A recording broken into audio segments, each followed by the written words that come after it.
So I was sitting around with nothing to do on my day off, and it occurred to me there's another common question or common misconception a lot of people don't even want to ask about because they think they're dumb for not knowing, but you're not dumb. You just got, if nobody tells you, you're not gonna know, right? Um, you know, what does V6 mean? And why do people say V6, but then they'll call another car a four-cylinder? Why don't they say V4? Well, I'll explain to you. This is my '05 Pontiac Grand Prix. It's a V6 3800, right? 3.8 liter V6. And the reason they call it that is because the engine is actually in the shape of a V, sort of. So if you look, there's 3 fuel injectors here. And on the opposite side, there's 3 more fuel injectors. Now, this is not a hard and fast rule, but in most commuter car engines, there's 1 fuel injector per cylinder. This car has 6 cylinders that are in the shape of a V.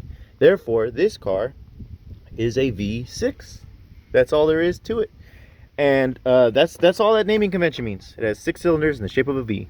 Now, this car over here actually has 4 cylinders, and I'm going by, there's 4 why does the word keep ignition coils? Sorry, I don't know why that keeps slipping my mind. There's 4 ignition coils, right? And underneath is 1 spark plug each. This engine has 1 spark plug per cylinder. A lot of engines are that way. And then here's the injectors, there's 4 injectors. So this is a 4-cylinder, but they're not in a V, they're in a straight line, see? So it's just called an inline 4-cylinder, or most people just say 4-cylinder. And that's all there is to that. This car is a 2.4 liter engine. Now, the cylinder to liter ratio is not standardized between the cars. You could easily have a 2.7 liter V6 on some cars, like my, or a 2.7 liter 4-cylinder, like my dad's Cadillac. Now, the reason they measure it in liters is because that's the total displacement of the engine.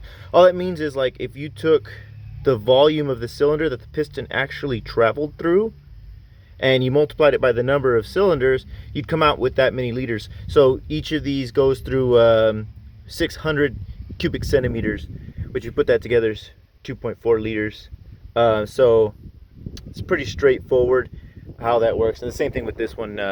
It's a 3800, so divided by 6, and you have the cubic centimeter displacement of each cylinder. So that's all that is.